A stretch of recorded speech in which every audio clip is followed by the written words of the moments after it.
प्यारे बच्चों, आज हम लोग पढ़ेंगे प्रेजेंट का इंडेफिनिट टेंस। ठीक है, प्रेजेंट का इंडेफिनिट टेंस जिसको हम लोग हिंदी में क्या कहते हैं, अनिश्चित वर्तमान काल। ठीक है, इसमें कोई भी हिंदी का सेंटेंस होता है, वाक्य होता है, वो वर्तमान काल में होता है लेकिन अनिश्चित होता है, उसका कोई समय नहीं होता है। जैसे हम लोग यहां पर लिख देंगे राम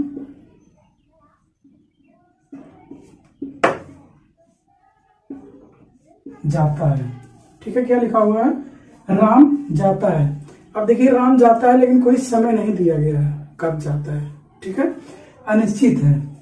ठीक है, सबसे पहले हम लोगों को जानना होगा प्रेजेंट का इंडेफिनिट जब हम लोग पढ़ते हैं तो सबसे पहला काम हमारा क्या होता है। ठीक, देखिए एग्जाम्पल के माध्यम से ये मान लेते हैं हमारा रिश्तेदार है। कौन, कोई भी टेंस है या प्रेजेंट इंडेफिनिट है, क्या है, हमारा रिश्तेदार है। ठीक है, अब कोई भी रिश्तेदार जब आपके घर आएगा तो सबसे पहला काम क्या होगा आपका, सबसे पहला काम आपका होगा पहचान। ठीक, सबसे पहला काम हमारा क्या होगा टेंस को पढ़ने के लिए, पहचान। ठीक है, पहचानेंगे तभी हम उसका ट्रांसलेशन कर पाएंगे। ठीक, तो जो प्रेजेंट इंडेफिनिट का पहचान होता है वो होता है हिंदी वाक्य के लास्ट में क्या आता है, ता है, ती है, ता हूं, यानी कि ता के साथ हा का मात्रा होता है। ठीक, ये हो गया हमारा पहचान। अगर किसी भी हिंदी वाक्य के लास्ट में ता के साथ हा आ रहा है तो हम लोग समझ जाएंगे प्रेजेंट इंडेफिनिट टेंस है। ठीक, अब हमें जानना है कि अफर्मेटिव है या निगेटिव है या इंट्रोगेटिव है। चार प्रकार का होता है, अफर्मेटिव, निगेटिव, इंट्रोगेटिव और इंट्रोगेटिव और निगेटिव। ठीक है, तो सबसे पहला हमारा आता है अफर्मेटिव। क्या आता है, अफर्मेटिव सेंटेंस। इसको मैंने जो है पहले लिख लिया है ताकि जो है समय कम लगे। ठीक, सबसे पहला हमारा क्या आता है अफर्मेटिव सेंटेंस, सकारात्मक वाक्य, यानी कि इस वाक्य में कोई भी प्रश्न नहीं पूछा जाएगा, ना तो नहीं कहा जाएगा, यानी कि ये हो गया जैसे राम जाता है, सकारात्मक वाक्य। ठीक है, ना तो प्रश्न किया जा रहा है और ना तो नहीं कहा जा रहा है। ठीक, ये हो गया हमारा क्या, अफर्मेटिव सेंटेंस। सबसे पहले हम लोग क्या पढ़ेंगे, अफर्मेटिव सेंटेंस। ठीक है, उसको पढ़ने के लिए हमें क्या जानना होगा, उसके बाद देखिए सबसे पहला हमारा पहचान हो गया। पहचान तो सभी का हो गया, पूरे प्रेजेंट इंडेफिनिट का। ठीक, अब अफर्मेटिव को पढ़ने के लिए हम क्या करेंगे, सबसे पहले हमें नियम जानना होगा। ठीक है, कोई भी काम करने के लिए नियम जानना पड़ता है ना, तरीका जानेंगे तभी तो आप कर पाएंगे। अब नियम को जानने के लिए सबसे जो आसान तरीका है वो है हमें पर्सन को जानना। पर्सन, पर्सन हमारे कितने होते हैं, फर्स्ट होते हैं, सेकेंड होते हैं और क्या होते हैं, थर्ड होते हैं। ठीक है, फर्स्ट में कौन आता है, आई आता है और वी आता है, यानी कि मैं और हम, बोलने वाला फर्स्ट होगा। ठीक है, सेकेंड में कौन आता है, यू, ठीक, जो सुन रहा हो। थर्ड में कौन आता है, ही, सी। ठीक है, ही, सी, उसके बाद किसी का नाम भी आ सकता है। ये हमारा थर्ड पर्सन है, यानी इसके बारे में कुछ कहा जाएगा। ये जो फर्स्ट पर्सन है ये बोलेगा, किससे बोलेगा, इससे बोलेगा और इसके बारे में बोलेगा। तो ये होता है हमारा पर्सन। अब देखिए यहाँ पे पर्सन के माध्यम से यहाँ पे जो फर्स्ट पर्सन है, ठीक है, फर्स्ट पर्सन आई और वी है ना, इसमें देखिए क्या करना होता है, मेन वर्ब में यस या यस नहीं लगाना है। देखिए यहाँ पे गुणा का चिन्ह दे दिए हैं, इसका मतलब मेन वर्ब में यस या यस नहीं लगाना है, क्योंकि जो हमारा प्रेजेंट इंडेफिनिट होता है, प्रेजेंट इंडेफिनिट का जो अफर्मेटिव होता है उसमें सहायक क्रिया नहीं रहता है। उसमें हम लोग क्या करते हैं, मेन वर्ब में यस या यस लगाते हैं। ठीक है, अब जब हमारा फर्स्ट पर्सन रहेगा यानी कि आई और वी रहेगा तो यस या यस नहीं लगेगा। यहाँ पे देखिए गुणे का चिन्ह लगा दिए हैं 60 तरीके से। जब हमारा सेकेंड पर्सन रहेगा यानी कि यू रहेगा तब भी हम लोग यस या यस नहीं लगाएंगे मेन वर्ब के फर्स्ट फॉर्म में। ठीक, अब देखिए जब हमारा थर्ड पर्सन रहेगा और सिंगुलर रहेगा, क्या रहेगा, सिंगुलर, थर्ड पर्सन, जैसे ही हो गया, सी हो गया, उसके बाद नाउन आ गया सिंगुलर में, जैसे किसी का नाम लिया गया राम, तो राम एक ही है ना, तो इसके साथ में हम लोग क्या करेंगे, यस या यस लगाएंगे। यहाँ पे देखिए जो टिक लगा हुआ है इसका मतलब मेन वर्ब के फर्स्ट फॉर्म में यस या यस लगाना है। कहां पर लगाना है, थर्ड पर्सन सिंगुलर के साथ। ठीक है, उसके बाद हमें क्या देखना है, थर्ड पर्सन प्लूरल देखना है। थर्ड पर्सन प्लूरल का मतलब जो बहुवचन में हो, थर्ड पर्सन भी हो और बहुवचन हो, जैसे दे हो गया। उसके बाद किसी का, जैसे लड़कियां कहा गया, लड़के कहा गया, तो ये बहुवचन में जब हो जाएंगे तो वहां पर भी हम लोग क्या करेंगे, मेन वर्ब के फर्स्ट फॉर्म में यस या यस नहीं लगाएंगे।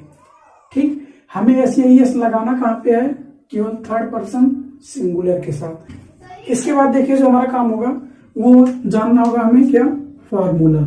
क्या जानना होगा, फॉर्मूला। ठीक है, फॉर्मूले में कोई भी सेंटेंस रहेगा अफर्मेटिव का तो सबसे पहले क्या लिखा जाएगा, सब्जेक्ट लिखा जाएगा। ठीक, उसके बाद अगर सहायक क्रिया दिया गया है तो सहायक क्रिया लिखेंगे, अन्यथा हम लोग क्या लिखेंगे, मेन वर्ब। अब यहाँ पे सब्जेक्ट प्लस मेन वर्ब लिखेंगे, मेन वर्ब। ठीक, का फर्स्ट फॉर्म। उसके बाद इसमें क्या जोड़ना है, यस या यस। अब यस या यस कहाँ पे लगाना है हम आपको बता दिए। उसके बाद क्या लिखना है, ऑब्जेक्ट। ठीक है, उसके बाद क्या लिखना है, अदर। ठीक, अब आइए देखते हैं, सेंटेंस बनाते हैं इसी फार्मूले के अनुसार। ठीक, जैसे लिख दिया गया, वह आम खाता है। ठीक है, वह क्या करता है, आम खाता है। तो सबसे पहले जब ये सेंटेंस हमको मिलेगा या कहीं देखेंगे या कोई देगा हमें, तो सबसे पहला काम हम देखिए बताए हैं कि सबसे पहला काम हमारा क्या होगा, पहचानना। पहचानने के लिए हम लोग लास्ट में जाएंगे, तो लास्ट में देखिए ता के साथ हा आ रहा है ना, तो हम लोग जान जाएंगे प्रेजेंट इंडेफिनिट का है। बीच में देखिए ना तो नहीं आ रहा ना तो प्रश्न पूछा जा रहा है, तो हम लोग जान जाएंगे कि अफर्मेटिव का है। ठीक है, अब अफर्मेटिव का फॉर्मूला यहाँ पर लिखा गया है, इसी के अनुसार हम लोग बनाते हैं। देखिए सब्जेक्ट हमारा क्या है, वह है। ठीक है, वह है, तो वह के लिए हम क्या लिखेंगे, ही लिख दिए। उसके बाद देखिए क्या करना है, मेन वर्ब लिखना है। तो यहाँ पे कौन सा काम हो रहा है, खाने का काम हो रहा है ना, तो क्या लिखना है, ईट। ठीक, ईट मतलब खाना होता है। अब हमें देखना है यस या यस लगाना है कि नहीं लगाना है। अब देखिए यस या यस कहाँ पे लगाना है, ही सी के साथ लगाना है। तो यहाँ पे ही है तो हम लोग क्या करेंगे, यहाँ पे यस लगा देंगे, किसमें, मेन वर्ब में। ठीक है, अब क्या खाता है, ऑब्जेक्ट हमारा क्या है, आम है, मैंगो। ठीक, ये हो गया हमारा सेंटेंस। ठीक, अब अगला सेंटेंस अगर हमको बनाना होगा तो क्या करेंगे, हम लोग इसी फार्मूले के अनुसार बनाएंगे। मान लीजिए लिखा गया है, वह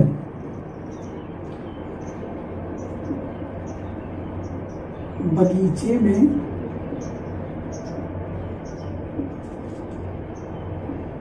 दौड़ते हैं। ठीक है, अब देखिए सबसे पहले जब बनाना होगा, हमें ट्रांसलेशन करना होगा, तो सबसे पहले लास्ट में देखेंगे पहचान। तो ते के साथ हा आ रहा है, ता के साथ आ रहा है, तो हम लोग जान जाएंगे कि ये प्रेजेंट इंडेफिनिट का है और अफर्मेटिव है, क्योंकि ना तो नहीं कहा जा रहा ना तो कोई प्रश्न पूछा जा रहा है। ठीक, अब बनाते हैं। सबसे पहले हमें सब्जेक्ट लिखना है, तो सब्जेक्ट हमारा क्या है, दे है। ठीक है, वह। उसके बाद मेन वर्ब, कौन सा काम हो रहा है, दौड़ने का काम हो रहा है, तो दौड़ने का क्या होता है, रन। अब उसके बाद हमें देखना है यस या यस लगाना है कि नहीं लगाना है। देखिए दे के साथ हमें यस या यस सीधे यहाँ पे बताए हैं कि नहीं लगाना है, तो हम छोड़ देते हैं, यस या यस नहीं लगाएंगे। अब उसके बाद ऑब्जेक्ट लिखते हैं, दे रन, कहाँ पे दौड़ते हैं, बगीचे में ना, इन द गार्डन। ठीक है, ये हो गया हमारा सेंटेंस। अब आइए एक सेंटेंस और देख लेते हैं अफर्मेटिव का, उसके बाद हम लोग क्या पढ़ते हैं, नेगेटिव। ठीक, एक सेंटेंस और देख लेते हैं इसका। ठीक है, जैसे लिख दिया गया, राजू अपना काम पूरा करता है। ठीक है, अब बनाते हैं। देखिए लास्ट में ता के साथ आ रहा है, तो हम समझ गए प्रेजेंट इंडेफिनिट टेंस का अफर्मेटिव है। सबसे पहले हमें सब्जेक्ट लिखना है, सब्जेक्ट हमारा क्या है, राजू। ठीक, राजू के बाद देखिए मेन वर्ब, कौन सा काम हो रहा है, पूरा करने का काम हो रहा ना, तो पूरा करने का हम लोग क्या लिखते हैं, कंप्लीट। क्या लिखते हैं, कंप्लीट। अब देखेंगे यस या यस लगाना है कि नहीं लगाना है। तो यहाँ पे देखिए जो राजू है हमारा थर्ड पर्सन है और सिंगुलर है, तो यस या यस लगाना है तो हम लगा देते हैं यस। ठीक है, राजू कंप्लीट्स। अब देखिए यहाँ पे अपना काम है ना, तो राजू है, सिंगुलर है और लड़का है, तो यहाँ पे लिखेंगे हिज, कंप्लीट हिज, काम का क्या हो जाएगा, वर्क। ठीक, ये हो गया हमारा सेंटेंस। अब इसके बाद आइए हम लोग देखते हैं निगेटिव का। ठीक, जब हम लोग निगेटिव सेंटेंस पढ़ते हैं, प्रेजेंट इंडेफिनिट का निगेटिव सेंटेंस पढ़ते हैं, तो पहचान हमारा यही रहता है। ठीक है, पहचान चेंज नहीं होगा, बस केवल ये ना के साथ आएगा, यानी कि इसमें नहीं कहा जाएगा। जैसे वह नहीं जाता है, नहीं खाता है, नहीं पीता है। ठीक है, यानी कि सेंटेंस में नकारा जाएगा, तो नकारा जाएगा। उसके बाद हम लोग क्या जानेंगे, नियम। ठीक है, नियम कि कोई भी सेंटेंस अगर बनाना हो नियम जानेंगे तभी बना पाएंगे। देखिए निगेटिव में हम लोग क्या करते हैं, इसमें सहायक क्रिया आ जाता है, क्या आ जाता है, डू या डज आता है। और निगेटिव रहेगा तो डू के साथ नॉट आएगा, और डू के साथ नॉट, डज के साथ नॉट। ठीक है, अब देखना है कहाँ पे डू लगाना है, कहाँ पे डज लगाना है। यहाँ पे सीधे सीधे हम लोग कह सकते हैं कि जहाँ पे यस या यस लगा रहे थे वहां पे डज लगाना है, ये वाला लगाना है, और जहां पे नहीं लगा रहे थे यस या यस वहां पे डू लगाना है।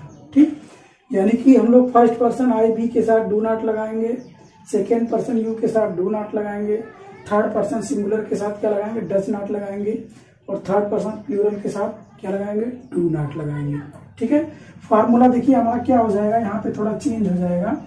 सबसे पहले आएगा सहायक क्रिया। ठीक, सब्जेक्ट के बाद क्या आएगा, डू आएगा या डज आएगा, प्लस नॉट आएगा, प्लस मेन वर्ब का फर्स्ट फॉर्म आएगा। ठीक, फॉर्मूला हमारा क्या हो जाएगा, सब्जेक्ट डू या डज। अब डू या डज बता दिए कहाँ पे लगाना, आप लोग देख भी सकते हैं कहाँ पे लगाना है। नॉट आएगा उसके बाद मेन वर्ब का फर्स्ट फॉर्म रहेगा, ऑब्जेक्ट रहेगा, फिर अदर रहेगा। ठीक, अब आइए सेंटेंस को बनाते हैं। जैसे कह दिया गया कि वह अपनी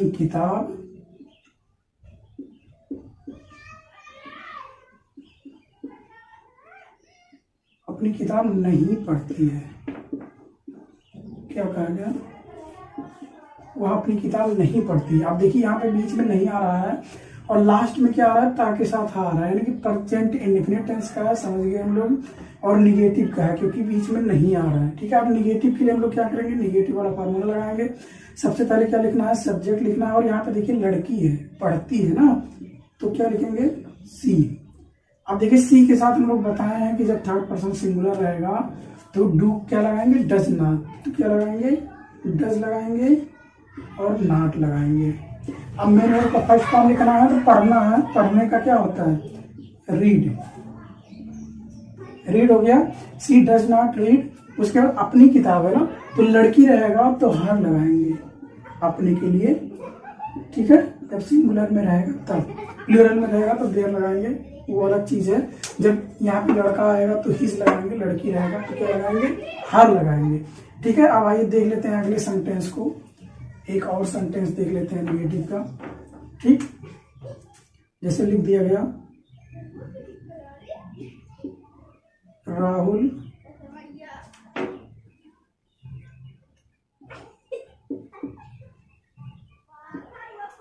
काम पूरा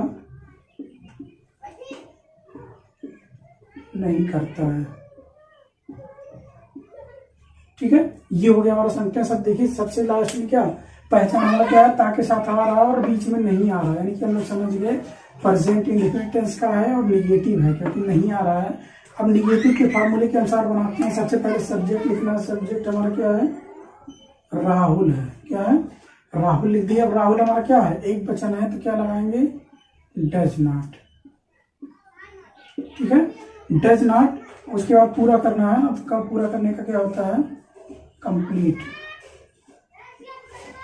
डज नॉट कंप्लीट। उसके बाद वर्क। ठीक है, अपना तो दिया नहीं गया तो क्या वर्क लिखेंगे। ठीक, ये हो गया हमारा सेंटेंस निगेटिव का। एक डू का देख लेते हैं। जैसे लिख दिया गया कि वह अपने घर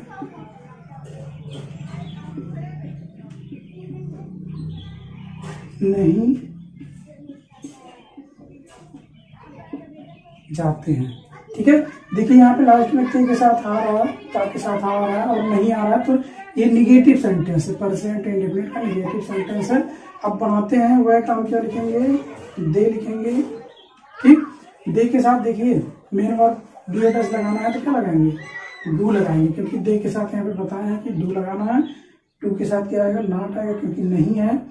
ठीक है, डू नॉट, उसके बाद क्या आ जाएगा, मेन वर्ब का फर्स्ट फॉर्म, तो जाने का काम हो रहा ना, तो फर्स्ट फॉर्म हो गया। कहाँ पे, अपने घर। अब दे के साथ क्या लगाएंगे अपने के लिए, देयर लगाएंगे। क्या लगाएंगे, देयर होम, हाउस लिखते हैं, देयर हाउस। ठीक है, यानी कि they do not go their house, वे अपने घर नहीं जाते हैं। तो ये है हमारा पूरा वीडियो किसके बारे में, प्रेजेंट इंडेफिनिट के अफर्मेटिव और निगेटिव के बारे में। अगर आप लोगों को समझ में आया हो, अच्छा लगा हो, तो प्लीज सपोर्ट करिएगा और शेयर जरूर करिएगा।